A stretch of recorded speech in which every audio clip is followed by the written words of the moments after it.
It's 8:38 at the Big 550 KTRS. I'm Paul Harris here with Kelly Jackson. McGraw's off on vacation, and so is our friend David Stokes from the Show Me Institute.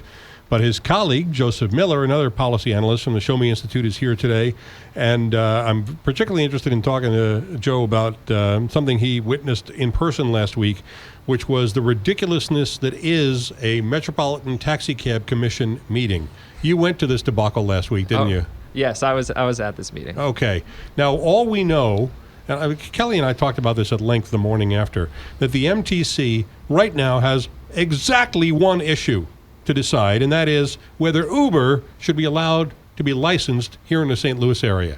And there had been a lot of talk and a lot of build-up to this meeting last week. And at that meeting, they decided... They decided nothing. Nothing. They decided nothing.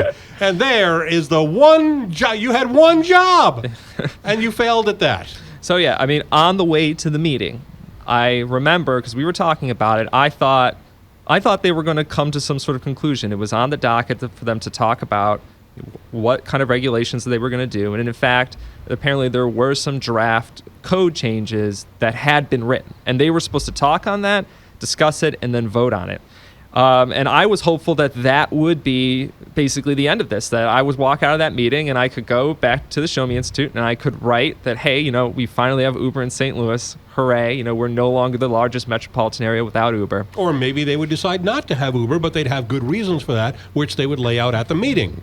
Mm-hmm. Wrong. Yeah, wrong. Well, from start to finish, it was an extremely bizarre meeting. When we got there were some rumblings beforehand from some commissioners that things weren't all good. One commissioner actually walks up on stage and you know the meeting's about to start, and he asks the other commissioners for a copy of the proposed code changes, saying he hadn't got them yet. So you have one commissioner who apparently just was not given any code changes, and how is he going to vote on code changes he hadn't seen? He's also that commissioner was also one of the commissioners who was in favor of ride sharing, in favor of companies like Uber and Lyft coming into St. Louis. And there have been some very personal attacks amongst the commissioners with him specifically. So because it was a strange start. We should explain that some of the commissioners are owners of taxi cab companies, and some are not. I'm gathering he is not an owner. He was not, okay. And it was an odd start, but things only got more odd from there. Okay, because when the meeting starts up, they start basically talking about how they think they've been wronged by the public debate, and some of the commissioners thought it was something personal had been done against them, and you know they had said that they thought they were moving very quickly about this situation, even though we are the last city without cheap ride sharing. Wait, hold on a second here, Joe.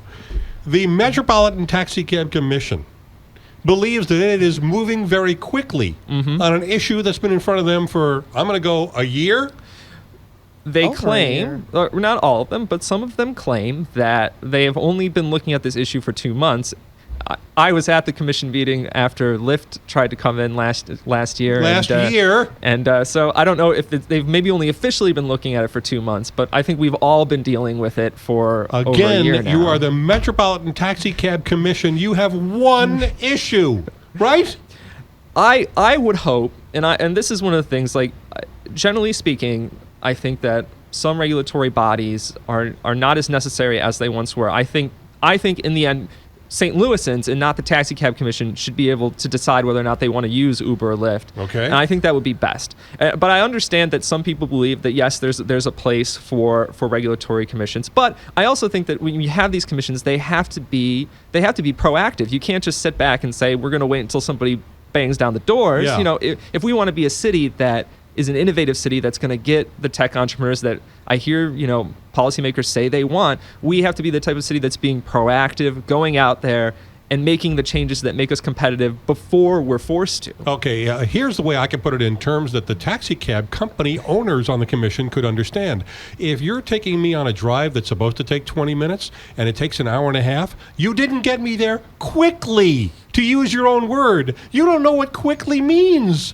You should get behind the cabs of your own cars where quickly matters. And the passengers want to get things done quickly. The people who are waiting for Uber or a decision one way or the other, even if it's no, get to that decision quickly. Don't take a year to make that decision. And then there's also the issue that they still have 2 seats open on the taxi cab commission. I think it's 1 seat. Is it 2? I thought it was 2. I think It's I think they're supposed to have 9, but right now they have 8. Okay. Yeah. Okay. All right, so Well, and that could make a difference too. So after this, where they haven't gotten the paperwork to one of their own, and they think they're working quickly when they're not, then what happens? Things got more bizarre because they said there's a lot of people there to talk. Some people for ride-sharing companies like Uber and Lyft. Some people, critical of them. But there's a lot of people who want to talk. And before we start the meeting, or as we're starting it, the chair of the commission says, we're going to cut public comments. We're going to keep them short, between 30 and 45 minutes,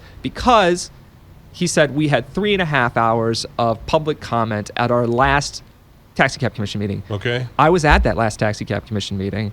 We didn't have more than 45 minutes, I would say, of Okay, public so comment. again, not understanding the concept of time. Yes, it was a bizarre moment. You know what we need? You know what we need at the Taxi Cab Commission? A meter.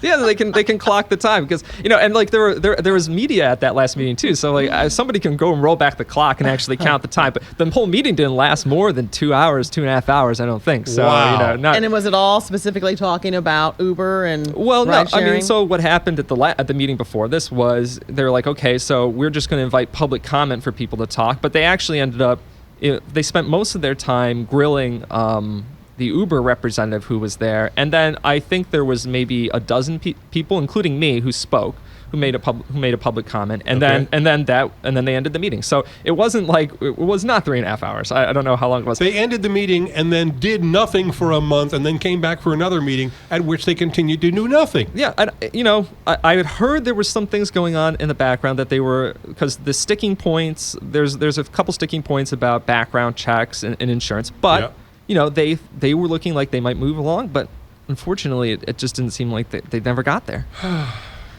So where does this go now? Well, As they continue to work quickly? so the meeting absolutely broke down when the taxi cab commission, towards the end of the public comments, a representative from the mayor's office gets up and says, the mayor's office has seen the sort of draft regulations, which beating one of their own commissioners has seen the draft. Yeah. And they think that, and she said, we want the taxi cab commissioners, Uber representatives, and sort of, the local policymakers from the city and county to like have closed negotiations. So don't vote on anything. So that's what she said. And after that, and basically the chair said, okay, so now they've told us they don't want us to vote on anything, so let's not vote on anything. And so, we're good at that. Yeah. But some wanted to vote and some didn't. And Did they vote on whether they were going to vote? Well, of course they they didn't. voted on whether they wanted to did. vote, and actually they didn't vote on whether they No, wanted they to couldn't vote. vote because that would count as voting. Well, the chair actually, like, there was a I'm motion. face-palming through this entire conversation. The chair ended there was a motion to vote on voting, and the chair actually he wouldn't allow that motion to go forward. Of course not. So yeah, and the part, like, if you watch the news and you saw like people storm out, people like Are being escorted out. Yeah. people getting escorted out. That happened when public comment got shut down after about 25 minutes, and a lot of it was handpicked. So like they'd be like, I want to call up this person, I want to call up this person, and they let very few people who wanted to talk, and that made some people pretty angry.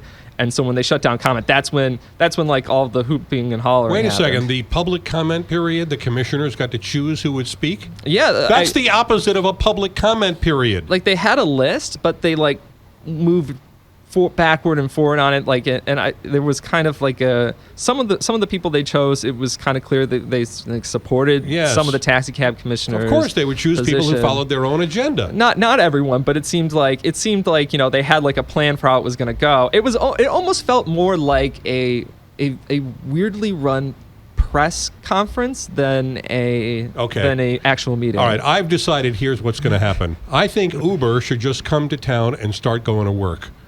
Because who's going to tell them not to? The Metropolitan Taxi Cab Commission? They can't vote on whether they should vote.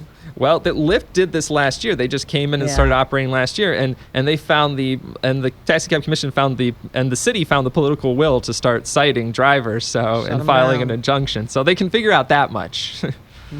What happens next? When do they meet again to not do anything? Well, apparently they're negotiating right now, so they don't have a schedule of their next meeting? Well, the next meeting will be next month. They have a meeting every month. Okay. So I'm not sure when the next meeting will be, but it will be somewhere to in mid-August or in late August. Okay. There will be, so it'll be this month now. And 'cause that's it's when now the August. Uber question will be resolved, right, Joe?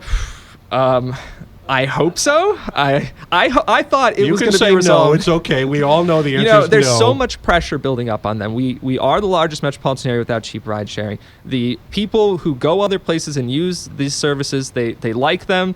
It's pretty much agreed upon by people who go to other places that this is safe, it's popular, people want to use them, and I think the pressure is just mounting ever greater, and something's got to give. Okay, I think it's important for me again to say I have no horse in this race whatsoever. I have never used a ride-sharing service, and I think I've used a cab maybe 3 or 4 times from the airport in the 16 years that I've lived in St. Louis. So whether they get Uber here or not has no effect on me whatsoever. It's the incompetence of people who are in bureaucratic positions whose only job is to decide a simple issue. It shouldn't take more than 1 or 2 meetings. If it does, go off into a locked room, start the meter, and when that meter reaches a certain point or counts down to a certain point, we need your decision. That's it.